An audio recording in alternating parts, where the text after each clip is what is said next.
Good morning. My name is Eric Adams. I am the Brooklyn Borough President. I'm joined here today with Deputy Borough President Diana Reyna, David Woodlock, CEO of Institute for Community Living, Della, who's a client from ICL. She's recovering from K2. You will hear from her in a moment. Helen Kunis, Assistant Commissioner from the New York City Department of Health and Mental Hygiene. And we want to really thank ICL for bringing this matter to our attention, and the police department for addressing this matter as well. Brooklyn North Chief Jeffrey Maddrey, I served in the police department with Chief Maddrey, and Brooklyn is really fortunate to have him as the Chief of Brooklyn North. We want to thank the New York City Department of Consumer Affairs and Woodhull Hospital in Camden.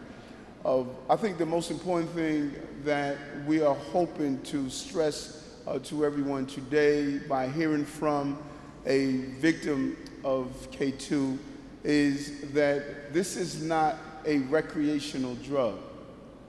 And some of the incidents that we heard about involved individuals who thought they were taking a recreational tote of marijuana only to find out that it was K2 and transform from a normal behavior to a very aggressive and violent behavior.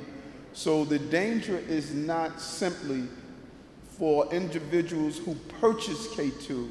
The danger is also the number of recreational marijuana users who believe that they are just smoking a joint and end up acting in a manner that can actually put them in the joint. It is a very dangerous drug, and it is imperative that government catches up to the street corner pharmaceutical experts who's creating this extremely dangerous drug. I remember in the beginning days of my policing when angel dust was the drug of popularity. And after someone who used angel dust went from being a normal, calm person to an extremely violent person, well, we're back again. This is the 21st century version of angel dust. The difference during that time is that law enforcement agencies and government moved swiftly to classify angel dust as a dangerous drug, but here we're moving at an alarming slow pace. And if we don't catch up to how this drug is being used, we're going to see more victims that are going to be part of the use of this drug, knowingly or unknowingly. And so I think it's important that this drug that many people call by street names such as Spice, Green Giant, Crazy Monkey, Dead Man Walking, Mr. Nice Guy, Wet Lucy, AK-47, and a list of other items that is used to define this drug. It is not marijuana. It is a chemical that is sprayed on dried leaves, sometimes potpourri, and other items. While it is known as a synthetic marijuana, we want to be clear that this is not marijuana, and people sometimes smoke it in the belief that it's marijuana, only to find out that it's not marijuana. Some of the impacts of using this drug is that heavy sedation, increased heart rate, hallucination, paranoia, anxiety, vomiting, high blood pressure, seizure, loss of consciousness, and violence. New York City saw a 220% increase in emergency room visits related to synthetic drug in 2014. Woodhull Hospital, which has become ground zero for treating some of these cases, and some of the largest number of cases of reported arrest, apprehension, and seizure of synthetic marijuana has taken place in the 79th precinct. Woodhull Hospital who's here with us today, and we want to thank Woodhull Hospital.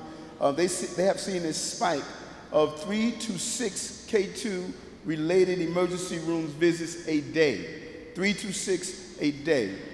Males account for 90% of emergency room related visits, and the median age, which is really surprising, is 37 years old. That is really something to focus on, because this is an age group that often has used marijuana, and I believe many of them believe they're smoking marijuana when they actually are being duped into smoking K2. Although it is illegal in New York to possess or sell K2, and the fines are not meeting the crime. They are not meeting the crime. The crime is only a fine of $250 per packet.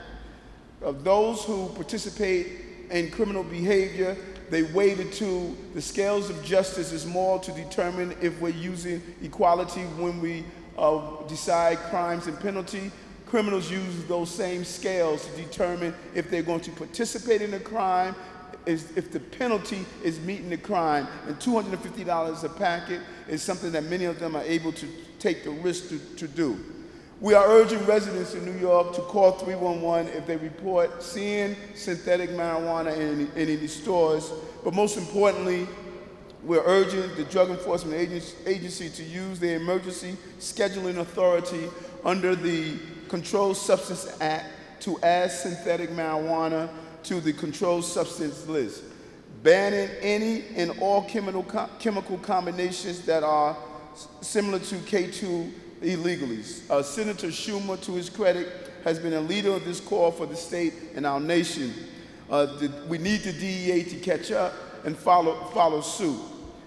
I'm also urging my former colleagues to sign on to Senator Klein's bill in the state Senate that will make selling more than 25 grams of the drug a felony punishable by up to 5 years in jail. A serious message for a serious action that we have to deal with immediately. This proposal will enhance penalties against others who think they can get away with selling this. We want to commend, as it was reported today in one of the tabloids, that the City Council is looking forward to pushing forward legislation as well to send a serious message about K2. New York City must do all that we can within our powers to penalize those who are putting K2 on the street. This is so important because as we are immersed in the conversation around medical marijuana and how the values of medical marijuana, we do not want the conversation of K2 or using the terminology of synthetic marijuana to get in the way of our pursuit of using medical marijuana to help major illnesses. The term synthetic marijuana is misleading. This is not marijuana. You do not grow this in someone's backyard or someone's plant. This is grown in someone's chemistry lab that is being hidden behind doors and probably within a home in our neighborhoods. It's imperative that young people and elders alike understand the term synthetic marijuana is not what they are smoking. This is not a plant. This is not marijuana. This is a dangerous chemical that is being used to distort the behavior of everyday Brooklynites, and it's something that we want to see terminated immediately, and we need the help from government to move this conversation forward. And so we have a few people here that we want to hear from. The first is my deputy, who is moving forward with this issue as we try to get the stats to determine what areas we need to focus on. And then we will hear from David Woodlock, the CEO of Institute for Community Living, and then Ms. Della, a client from ICL, and finally Helen Kunis. Diana? Thank you, Borough President Adams. We hold tobacco companies responsible for smoking cancer cases and secondhand cancer-related cases. Who are we holding responsible for K2 synthetic marijuana? We are asking for accountability here. We need, as the Borough President has mentioned, swift action, not just fine for the sake of doing business. but we're talking about making this particular product in the market illegal.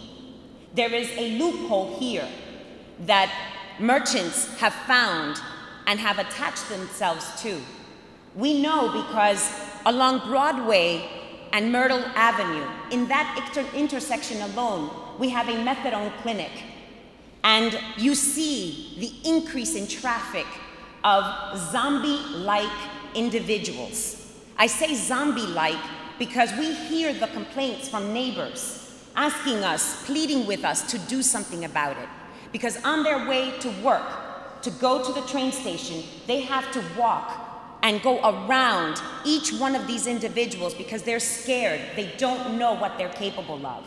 We are talking about individuals who have gone from the methadone clinic, trying to clean their act up, to walking over to the grocery store across the street or two other options in less than a block, to a grocery store to access synthetic marijuana. A chemically induced product will kill you. And we have to stop this. This can continue to grow. And making sure that we work with our legislative body in the city of New York and our city agencies. The city council is exploring making sure that we are going to make this product illegal. It is important to work with our city agencies to understand any death-related cases. It is important that we collect intelligence from our communities, because this can creep into our very own blocks, where then things can get out of control. We're not trying to take the city back to the 80s and 70s and early 90s. We worked way too hard to make sure that the city was once again livable. And we will work with everyone interested to make sure that we preserve the quality of life we've worked so hard to achieve. Deseo nada más dejar saber en español, el presidente Adams está aquí promoviendo lo que es acción. Estamos viendo lo que es un aumento en casos de 200% desde el año pasado en esta marihuana sintética. Es un producto ilegal. Las bodegas están vendiendo este producto. Ellos han encontrado la manera en decir, esto no es ilegal y lo voy a vender. Necesitamos la cooperación de todo comercial, cada empresario que ha decidido vender esto, que por voluntad propia pare. Estamos pidiendo que si va a seguir, que tengan en mente que vamos a hacer este producto ilegal, trabajando con el Consejo Municipal.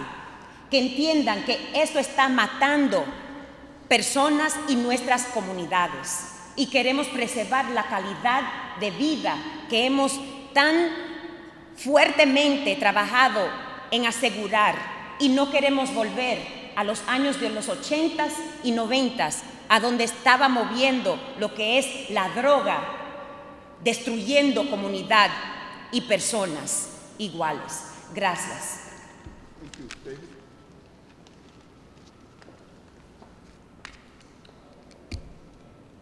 Good morning, and thank you for coming today, and thank you, Borough President Eric Adams, for taking on this, I think, very serious public health problem.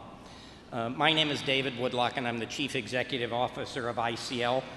We offer health care, mental health care, family support, and residential assistance to some 10,000 people across New York City, to adults, to their families, and to children. We have 25 locations right here in the borough of Brooklyn.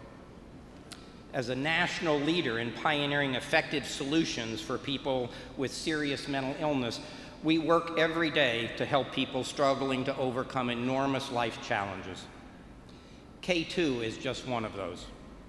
It's one, as has been said, is characterized as medical, as a synthetic marijuana. It's not. It's become certainly a great concern of ours in the many people we take care of. As the borough president mentioned, it's created by spraying, I think, poisonous chemicals on a variety of herbs.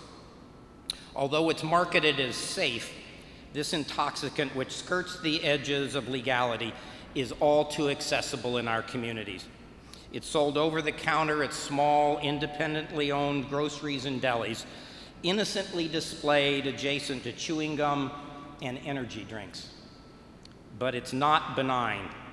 For many, the experience of smoking it is the psychological equivalent of pouring battery acid into your brain.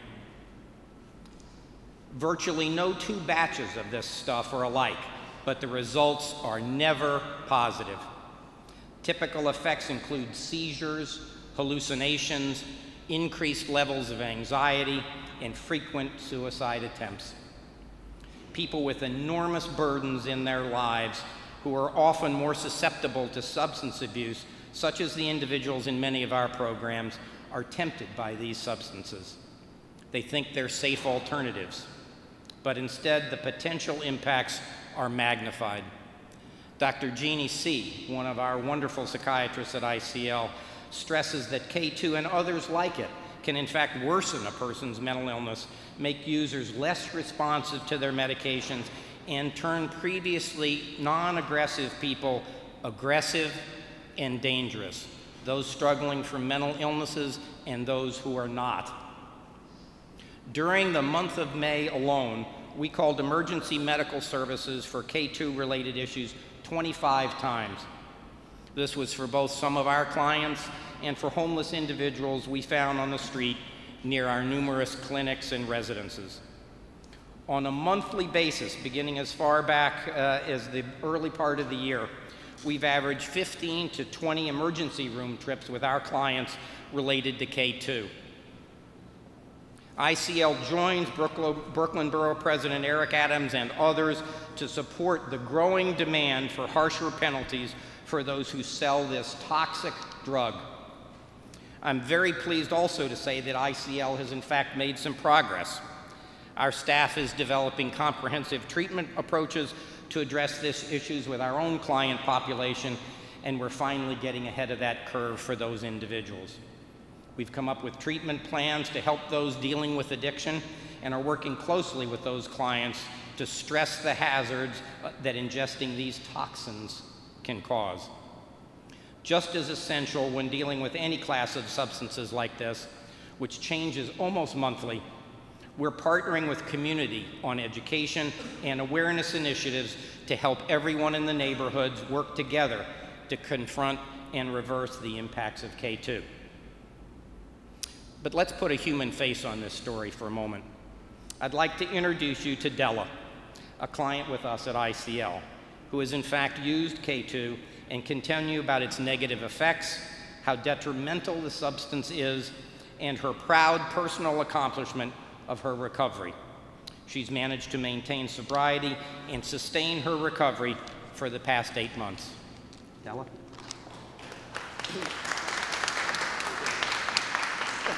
And now, Della was going to give her comments and answer as many questions as she possibly can, but, keep in mind that, she's an average citizen, so, let's not try to overwhelm her. Okay, Della? Okay. I would like to thank the Borough President, Eric Adams. I would like to thank David Woodlock. My name is Della. I would like to tell you a little bit about my experience with K2. I started smoking when I moved into the shelter system. I was introduced to K2 with some friends. We bought it from the store for $5. When I smoked K2, it made me high first. Then I started throwing up. It sent me to the emergency room. It was fun at first. Then it became a habit, from weekends to everyday use. There are many kinds of K2, like Green Giant, make you feel sexual feelings. Other brands make you feel violent. Some others make you hallucinate. It is very addictive. Some brands give you seizures and can cause death. I know 3 people who died from K2. K2 made my heart rate beat fast, tingling sensations in my legs. It scared me enough to stop smoking. With ICL help, I chose pros. Also, the ACT team worked with me very closely. I have been clean and sober for the past 8 months. I am happy for help that I am getting, and I hope many others stay away from K2 and seek help. Thank you. Thank you so much, because you're putting a face to it. We're going to open for questions, but first we want to hear from the Assistant Commissioner from the New York City Department of Health and Mental Hygiene. And we want to thank the Mayor for really putting together all of the agencies to resolve this issue and to fight this issue. Commissioner? Okay. They're going to be asking you questions. Yes. Good morning. Thank you to Borough President Adams for convening us today and for giving the Health Department an opportunity and the city an opportunity to speak on this very important issue. My name is Dr. Hillary Cunnins. I'm the Assistant Commissioner for Alcohol and Drug Use at the Health Department. And on behalf of Commissioner Mary Bassett, I want to convey our deep concern about the increasing impact of synthetic cannabinoids, also known as K2, on the health of New York City residents. And as I think the Borough President really eloquently explained already, we're not using the term synthetic marijuana quite deliberately to highlight the impact of this dangerous drug on the health of New York City. And in fact, I'm using the longer term cannabinoid to reflect the chemical composition. This is a chemical or family of chemicals that sticks in the body to the same place that marijuana does. So that's why it came up with the name synthetic marijuana. But make no mistake, the health effects are very different, and for that reason, we are very concerned. K2, as you have already heard, is sold as subterfuge under many other names, incense, potpourri, and has a variety of names, as you have also heard. I think I just want to add one thing, which is that the brand under which it is sold does not reliably indicate which particular chemical it is being sold or contains. And for that reason, the effects are so very unpredictable from brand to brand, from packet to packet. So as you also have heard, K2 or synthetic cannabinoids can pose real danger to the person using it. Signs and symptoms are really very wide-ranging, and I want everyone to be aware of this very important fact. You've heard, and the media has well covered, concerns about agitation, which can occasionally and rarely become violent. But increasingly, we are seeing another really serious effect, which is sedation or people being out of it. Falling out is what we have heard people report. And so we are wanting to highlight that the impact of K2 is really very broad and can vary from packet to packet. And we want users or people thinking about using to know that the impact is unpredictable and for that reason very dangerous. No antidote is presently available, but the effects are usually quite short-lived. And in fact, I think, just to add to what we know, is we have no documented deaths in New York City, though we know that there are reports across the country. Just to highlight briefly some of the activities we at the Health Department and we at the city have been engaged in. In response to a cluster of emergency department visits last summer in July, we issued a health advisory, and we're very heartened to see cases decrease last winter and through March. But we saw a significant spike in April that you've already heard about, including a single week with more than 120 emergency department visits related to synthetic cannabinoids, or K2, in just 1 week. This represented a 6-fold increase from the average weekly visit in the prior year, sixfold. The department issued a second health advisory in April that described several heavily impacted neighborhoods. East Harlem was one that has gotten a great deal of attention, and in that advisory we also called attention to Central Brooklyn as well as Upper Manhattan. And also, as you have heard, and I think I'm going to repeat it just because I think it's really important to know the following. Patients who are coming into emergency departments have an average age of 37. So this is not the youngest of New Yorkers being affected, but in fact middle age and up. 99% of patients coming into the emergency department with complications for use are above the age 18. Residents of shelters and individuals with psychiatric illness disproportionately bear the burden of these adverse health events. These monitoring data have helped the city to target areas heavily affected by K2 use, and responses have included working with providers, distributing health information, and with city partners conducting enforcement against sales. Some of our materials are available at the back of the room. Look for a green color poster and are available for downloading from our website. Finally, the health department has been working in close collaboration with City Hall, our colleagues from other city agencies, including DCA, who is represented here, and the City Council under the leadership of the Speaker to craft strong legislation to address K2. The department applauds the Borough President, Adams, and our city and council colleagues for bringing attention to this very serious health issue. Thank you. Thank you. I'm sure they're going to have some questions for you.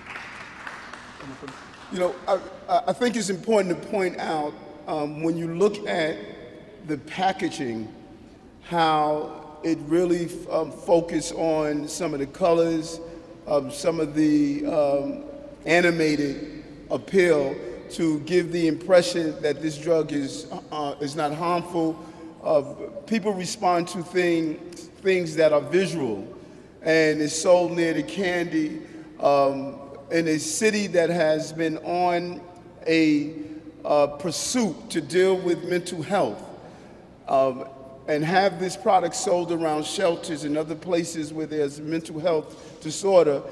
This is a concerted effort to target people and to target children and to target young people as well. When you hear the numbers of the age of the users, it's surprising that more young people are not using, because this is extremely appealing to young people, and that's why our pursuit and fight must start aggressively now before that age number drops from where it is now. But this is clearly packaging from Scooby-Doo to other Green Giant, is packaging to attract young people. And I think the Department of Health made a very important point that this is not a measured doses. So you can buy a Green Giant package and get a response, and the next time around you could get a totally different response.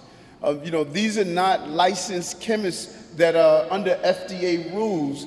These are hoodlums that are trying to destroy the rule of law and order, and they must be caught and brought to justice. And so we were open to questions at this time.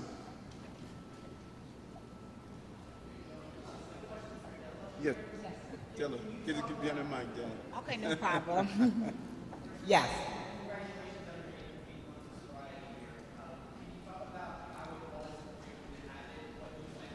Sure. Sure. I volunteered to go into another program, which was PROS, and I had went to substance abuse classes, groups, meetings, talked about recovering. So what I did was I took it one day at a time, and it came out my system eventually, but it poisoned your system. And I have 8 months clean now, and I go to a program which is PROS, and we do substance abuse groups, and other groups also, you know, besides dealing with mental illness, and I stayed clean and sober. Yeah, anxiety. I felt anxiety. I felt nervous. You know, I wanted to relapse, but I talked about it, and a session lifted up, and stuff like that.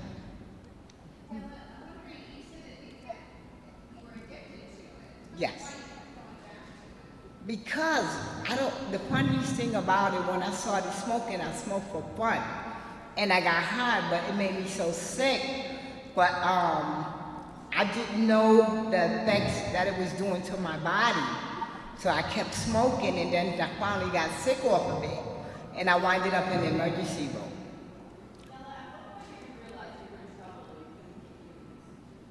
When my heart almost stopped. My heart was beating rapidly, and the tingling sensations in my legs, it scared me real bad. And I thought I was going to pass away. My heart just kept beating and beating and beating, and that's when I seek help. It wasn't difficult at all. You got to want it. You got to want to stop. And I didn't go to NA. I didn't go to AA, which I used to go to those meetings, but K2 is different because it's an instant, and they probably could have meetings for K2 too soon. But basically, I knew I had to stop, so I cold turkey. Spell my name, D-E-L-L-A, Della, and my last name is Ellis, E-L-L-I-S.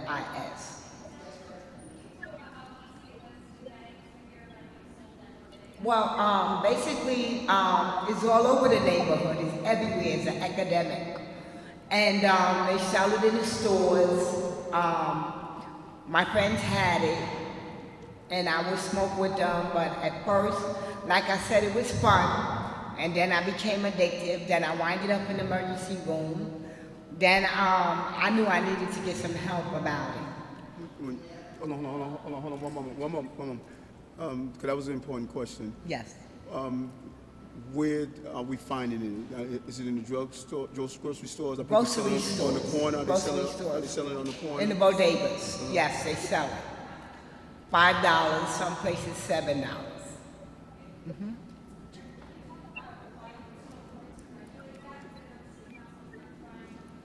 Okay.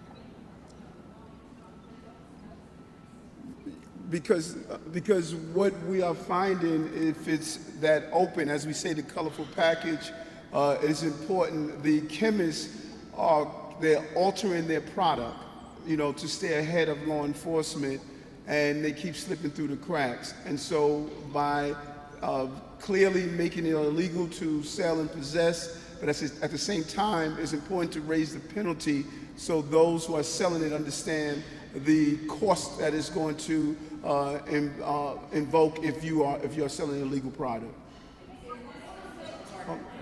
Let's finish.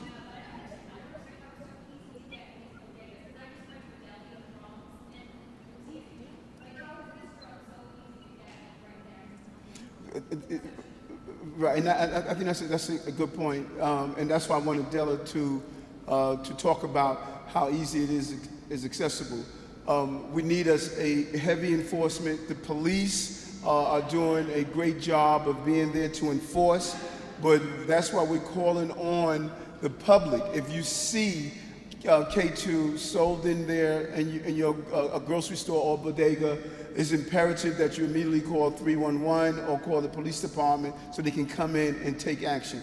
But many store owners are weighing the fine in comparison to the volume of sale, and the fine of $250 is just not, the threat of that fine is not strong enough, and they're willing to take the risk for it.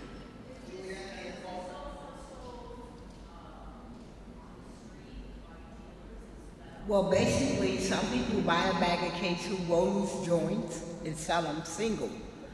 And basically, it's so much in the bag, you have a lot. So it's like you have a party. They got places where people have parties. smoke parties. But I've never been to a smoke party, but they smoke it right outside, in front of train stations. They smoke in front of bodegas. They just smoke everywhere, anywhere. Well, basically, it's K2. That's why it has its name. Because you know it's a synthetic weed, and it's really insane. It's not supposed to be consumed in a human body. When they sell it on the corner, when they make loosies or selling joints, do they state that here I'm selling K2, or do they say I have loose joints? You ask for K2. You actually say You K2? ask for K2. Mm.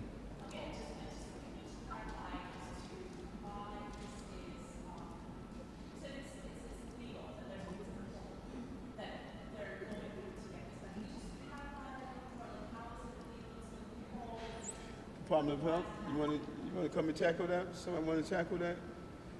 You want to give it a shot? You understand that question? I believe I understand the question, and I am not a lawyer. Our understanding is that the current legislative status is that it's a violation to sell, so the penalty is very low.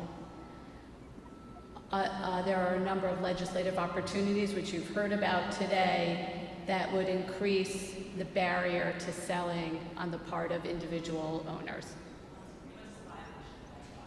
But you raise a good point that if I want to stop the sale of Coca-Cola, I should follow the Coca-Cola delivery truck to see where it's produced.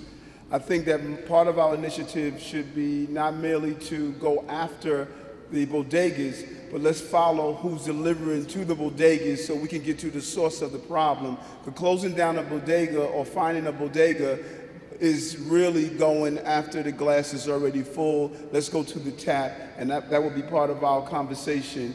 I think that's a very good point. Who's delivering K2 to the local bodegas? That's where we need to go to stop this flow of K2. And we're also, my staff is going to put together a information YouTube video so that parents can know what to look for. Because if a parent sees one of these packages in their backpack of their child, they really don't know what this is. So it's important that we get the information out using social media, and so that's one of the goals that we want to accomplish as well, of having parents know what to look for and understand that this is just not eye candy. This is something that could be extremely dangerous and harmful to their children.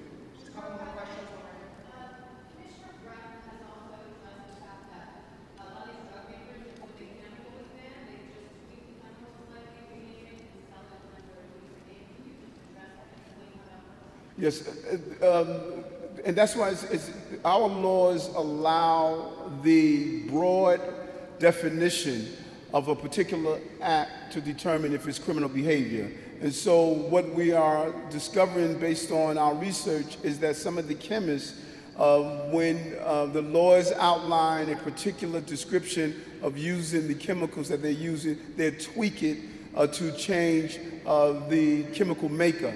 And so if we do a broad reach of defining what K2 is and how it couldn't be used, it will stop this from this tweaking. We should focus more on what it does and why it's harmful to a person's body instead of the chemical makeup of the particular substance.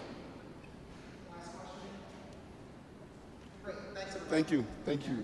You're welcome. You did a great job. Great job. Thank you very much. Thank you. Thank you. Thank you.